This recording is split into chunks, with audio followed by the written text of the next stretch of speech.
பிள்ளைங்களுக்கையும் கொஞ்சம் அன்பாக இருப்பாங்க. அவங்க நடத்துகிற பாடம் வந்து எல்லாருக்குமே நல்லா புரியும். அவங்க சொல்லித்தர விதமே வித்தியாசமாக இருக்கும்.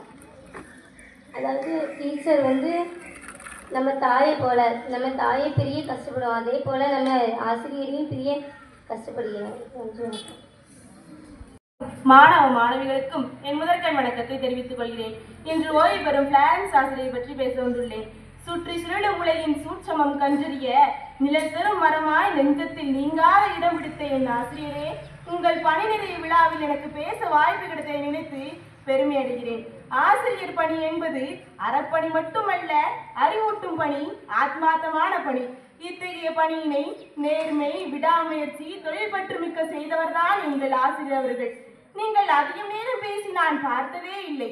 நான் மட்டுமல்ல, இப்பள்ளியில் பயிலும் அனைத்து மாணவியரும் கேட்ட பொழுது நீங்கள் அதிகம் நேரம் பேசி பார்த்ததே இல்லை என்பதுதான். அதனால்தான் என்னவோ நீங்கள் நடத்திய பாடம் எங்களுக்கு புரிவதற்கு அதிகம் நேரம் எடுத்ததே இல்லை.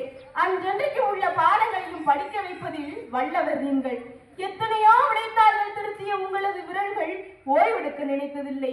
அதற்கு சான்றாவது நீங்கள் வகுப்பில் நுழையும் போது உங்கள் கைகளில் படிந்த நீல சிவப்பு கரையும், வகுப்பு முடியும் போது உங்கள் கைகளில் படிந்த வெள்ளை கரையுமே இதற்கு சான்றாகும். ஆசான் வரைந்த வண்ண கோலங்களே மாணவ மாணவிகள், நீங்கள் வரைந்த வண்ண கோலங்கள் எத்தனை எத்தனை! ஏனியாய் நின்று ஏற்றம் கொடுத்து பிள்ளைகள் உயர பெருமிதம் கொண்டீர்களே. தேர்வெழுதும் போது நீங்கள் கொடுத்த காகிதங்கள், வகுப்பறையில் நீங்கள் பேசிய ஊக்கமொழிகள், நடை உடை பாவனை என எல்லாம் எங்கள் பள்ளி காலங்கள் தூக்கி சுமக்கும் உங்கள் நினைவலைகளை. 2005ஆம் ஆண்டு உங்கள் கல்வி பணி பள்ளியில் தொடர்ந்தாலும் 2025ஆம் ஆண்டு பணி நிறைவு வருடத்திலாவது உங்களிடம் கல்வி பயின்றுள்ளேன் என்று நினைத்து பெருமையடைகிறேன். இத்தனை ஆண்டு காலம் கல்வி பணி செய்த என் ஆசிரியர் இனியாவது ஓய்வெடுக்கட்டும் என்று நினைத்தாலும் எனக்குள் ஒரு சுயநலம். இன்னும் ஓராண்டு காலம் மட்டும் உங்களின் கல்வி பணி தொடர்ந்தால் அடுத்த வருடம் பொது தேர்வு எழுதும் எனக்கு உங்களிடம் கல்வி பயில வாய்ப்பு கிடைத்திருக்குமே என்றுதான். ஓயாத கடலுக்கு ஓய்வேது, கையிலே சிக்காத காற்றுக்கு ஓய்வேது. இயற்கைக்கு ஓய்வென்றால் எவ்வளவு ஆச்சரியமோ அதைவிட ஆச்சரியம் உங்களுக்கு ஓய்வென்பது. பாலைவனமாக இருந்து எங்களை விளைநிலமாக மாற்றிய எங்கள் ஆசிரியரே, நீங்கள் பணி நிறைவு பெற்றாலும் உங்கள் பாதத்தை இப்பள்ளியில் அடிக்கடி வைத்து செல்லுங்கள் என்று கூறி விடைபெறுகிறேன். நன்றி, வணக்கம். அவங்க ஒரு டீச்சராக வேலை பார்த்த, ஒரு பள்ளியில வேலை பார்த்த காலத்திலிருந்து அவங்களுக்கு ஓய்வு கிடைக்கிறது. இப்ப பிளாரன்ஸ் டீச்சரே தெரியாதவங்க யாருமே கிடையாது, அப்படிதானா? யாருக்கெல்லாம் பாடம் நடத்துறாங்க? கை தூக்கு பார்க்கலாம். 10th ஸ்டாண்டர்டுக்கு எடுக்கிறாங்க 2 செக்ஷன், 9th ஸ்டாண்டர்டுக்கு எடுக்கிறாங்க.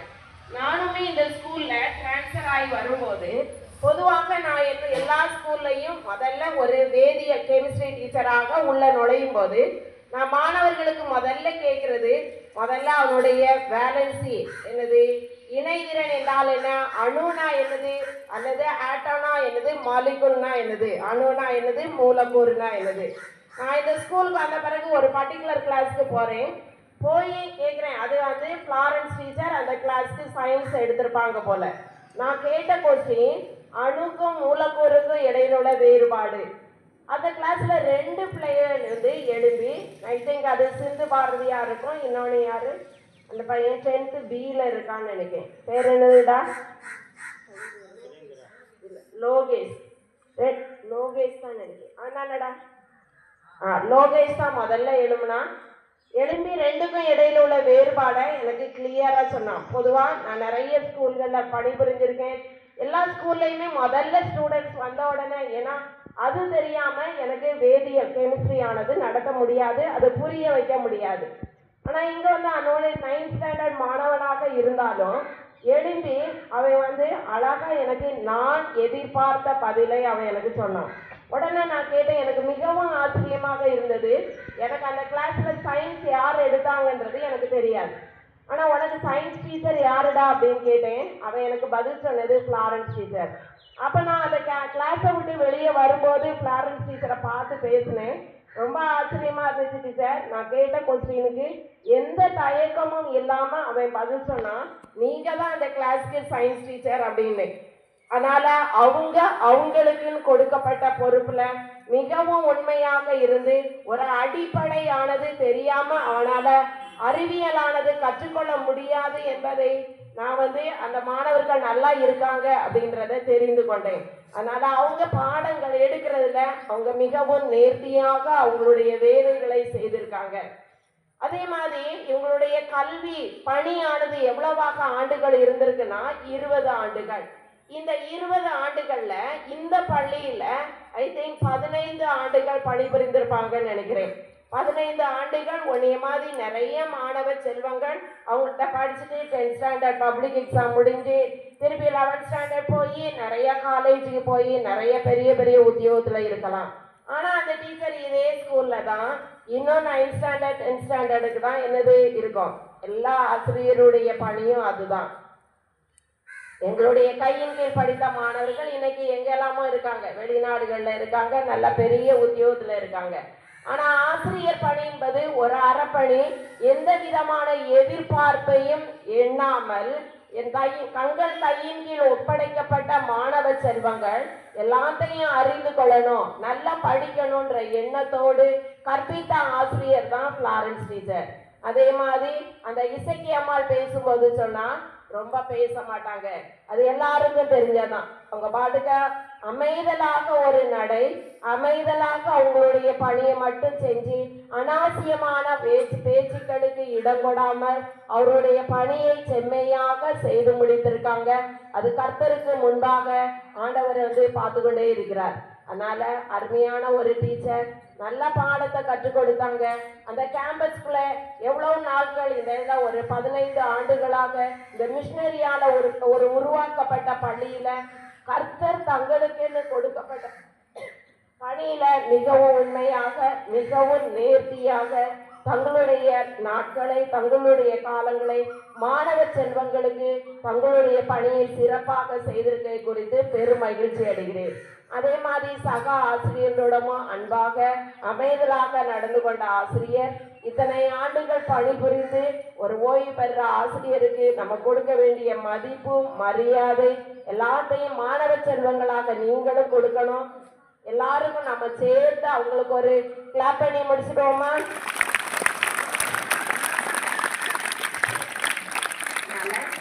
L. Loyal to her students, always being fair.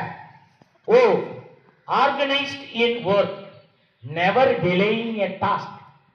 Responsible in sincerity, she will never must.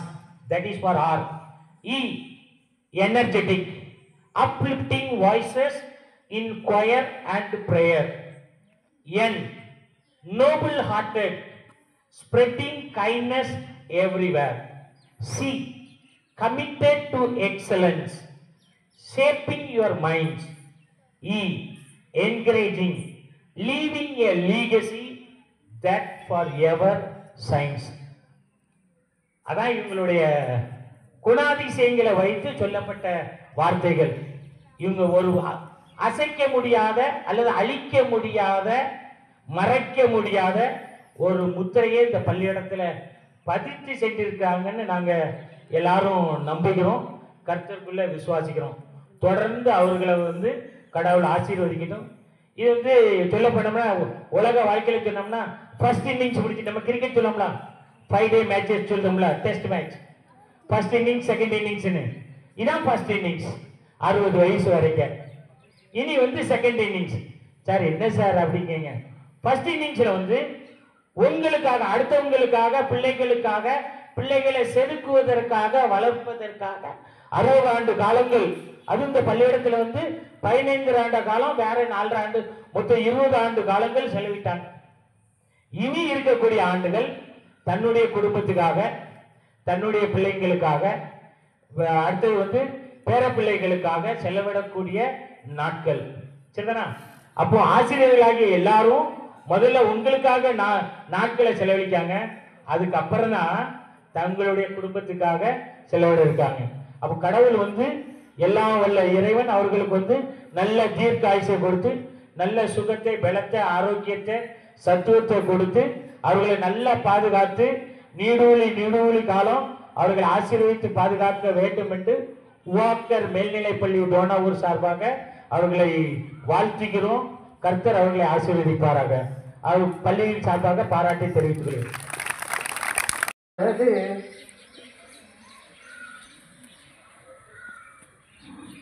சரியா பேசணும்னு நினைச்சேன், நான் பேசுறதுக்கு முடியல.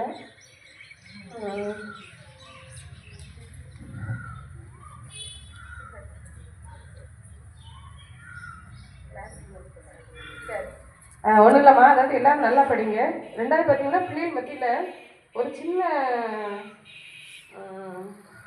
என்ன சொல்லலாம், ஆசிரியர் பற்றி ஒரு சில விஷயங்கள் வந்து உங்கள்கிட்ட சொல்லணும். என்னென்னா ஆசிரியர் அப்படின்னு சொல்லி பார்த்தீங்கன்னா அவங்களுக்கு வந்து பெஸ்ட் கேர் எடுக்கிறவங்க தான், சரியா? அதனால நினச்சிங்கன்னா ஆசிரியர்களுக்கு எப்போவுமே நீங்கள் மதிப்பு கொடுங்க. ஏன்னா பேரண்ட்ஸ் நீங்கள் இருக்கிற டைமோட ஸ்கூலில் இருக்க டைம் வந்து உங்களுக்கு வந்து என்னதுன்னா அதிக டைம். அதனால் நினச்சிங்க ஆசிரியரை மதிங்க. அதாவது வேதத்தில் ஒரு வசனம் இருக்கு, திறமை கையாடாதவன் தன் மகனை பகைக்கிறான் இருக்கு. அப்போ என்ன இருக்கும் அப்படின்னா, நம்ம வந்து ஒரு பிள்ளையை நல்லா கொண்டு வரணும் அப்படின்னு சொன்னால் கண்டிப்பாக நம்ம என்ன செய்யணும், அந்த கடிந்து கொள்ளுதல் அப்படிங்கிற ஒரு நிகழ்வு வந்து கண்டிப்பாக இருக்கணும் நம்மகிட்ட, சரியா? அதனால ஆசிரியர் கண்டிப்பாக உங்களுக்கு திட்டுறாங்களோ அல்லட்ட ஏதாவது பனிஷ்மெண்ட் கொடுக்குறாங்களோன்னா அதை வந்து நீ அலட்சியப்படுத்தாத. அதை வந்து உன்னுடைய லைஃபுக்கு அதை என்ன செய்யணும்னா பிரோஜனமாக இருக்கும், சரியா? அதனால நினச்சிக்கோக்குமே ஆசிரியர்களுக்கு மதிப்பு கொடுக்க பழகிக்கோங்க. ரெண்டாவது நம்ம கற்றுக் கொடுத்த ஆசிரியர் யாராக இருந்தாலும் சரி தான், அது 6th to 12th யாராக இருந்தாலும் எல்லாரும் என்ன நம்ம வந்து மதிக்கிறதுக்கு நிச்சயிக்கோங்க, பழகிக்கோங்க, சரியா? நாங்கள் என்ன பார்த்தீங்கன்னா இன்று வரும் எங்களுடைய ஆசிரியர் நாங்கள் என்ன செய்கிறோம், இருக்கை கூப்பி என்ன செய்வோம், வணக்கம் செலுத்துகிறோம். ஏற்கனவே என் கிளாஸில் அடிக்கடி வந்து சொல்லுவேன். அப்போ நீங்கள் என்ன செய்யணும்னா எப்பவுமே என்ன செய்யணும், ஆசிரியர் என்ன செய்யணும், மதிக்கணும். ஒரு சின்ன எக்ஸாம்பிள், ஒரு ஆட்டோ டிரைவர் ஒன்று சொன்னதை நான் வந்து யூடியூப்ல தான் பார்த்தேன். அவர் என்னன்னா அவருடைய ஆட்டோவில் எழுதிச்சிருந்தாரா ஆசிரியர்களுக்கு இலவசம் அப்படின்னு சொல்லி.